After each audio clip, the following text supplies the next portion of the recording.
రాజమండ్రిలో మా కరెస్పాండెంట్ రాజబాబు కూడా లైవ్ లో సిద్ధంగా ఉన్నారు. రాజబాబు, ఏంటి పరిస్థితి అక్కడ, ఎట్లా ఉంది? పవన్, గత 4 రోజులుగా ఎడతెరిపి లేని వర్షాల వల్ల ప్రజలు తీవ్ర ఇబ్బందులు పడుతున్నారు. ముఖ్యంగా చూస్తే కనుక గోదావరిలో వరద ఉధృతి 4 రోజులుగా కూడా కొనసాగుతూనే ఉంది. ఎగువ ప్రాంతాల్లో భారీ వర్షాలు కురవటం వల్ల ముఖ్యంగా ఏజెన్సీ ప్రాంతాల్లో వాగులు వంకలు పొంగి ప్రవహిస్తున్నాయి. చెరువులు నిండుకొండల్లా మారి పొంగి ప్రవహిస్తున్నాయి. ఈ నేపథ్యంలో ఏజెన్సీలో ప్రజలు తీవ్ర ఇబ్బందులు పడుతున్నారు గత 4 రోజులుగా కూడా. మనం ప్రస్తుతం ఇక్కడ రాజమండ్రి పుష్కర్ ఘాట్ దగ్గర ఉన్నాము. ఇక్కడ విజువల్స్లో కూడా చూడవచ్చు, గోదావరి పొంగి ప్రవహిస్తున్న దృశ్యాలను కూడా మనం విజువల్స్లో చూడవచ్చు.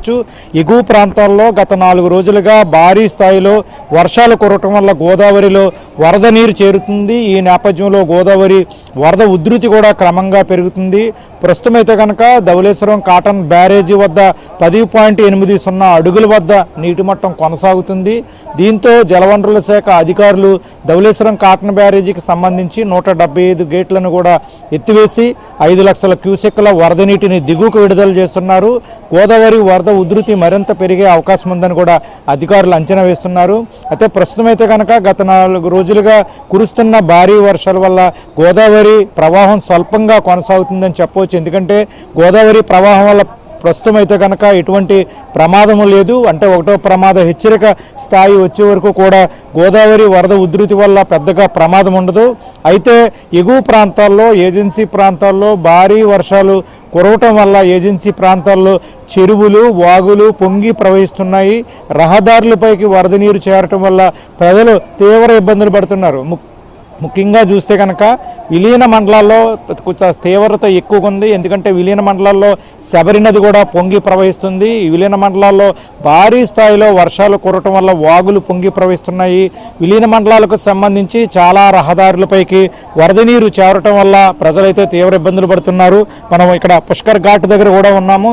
విజువల్స్లో చూడవచ్చు, ఇప్పటికే పాపికొండల విహారయాత్రను కూడా నిలిపివేశారు. అంటే గోదావరి వరద ఉధృతి పెరుగుతున్న నేపథ్యంలో పర్యాటకులు ఎవరు పాపికొండల విహారయాత్రకు వెళ్ళకూడదని ఇక్కడ బోట్లు కూడా నిలిపివేశారు. ఈ నేపథ్యంలోనే రాజమండ్రి పుష్కర్ ఘాట్ దగ్గర కూడా మత్స్యకారులు బోట్లను ఒడ్డుపై గట్టు దగ్గర నిలిపివేసిన ఆ దృశ్యాలను కూడా మనం విజువల్స్లో చూడవచ్చు. ఎగువ ప్రాంతాల్లో భారీ వర్షాలు కురవడం వల్ల చెరువులు పొంగి ప్రవహించడం వల్ల చెరువుల్లో ఉన్న చేపలు కూడా బయటకు కొట్టుకొస్తున్న పరిస్థితి అయితే నెలకొంది. ముఖ్యంగా ధవళేశ్వరం కాటన్ బ్యారేజ్ నుంచి గత 4 రోజులుగా కూడా గోదావరి వరద నీరుని దిగువకు విడుదల చేయడం వల్ల కోనసీమ లంక గ్రామాలకు కూడా రాకపోకలు స్తంభించాయి. కోనసీమ లంక గ్రామాల్లో ప్రజలు కూడా నాటు పడవలపైన ప్రయాణం చేస్తున్నారు. ప్రస్తుతం కూడా వర్షాలు ఎగువ ప్రాంతాల్లో కురవటం వల్ల ఈ రోజు సాయంత్రానికి గోదావరి వరద ఉధృతి మరింత పెరిగే అవకాశం ఉందని జలవనరుల శాఖ అధికారులు అంచనా వేస్తున్నారు. Pavan, thank you Rajababu, thanks for the updates.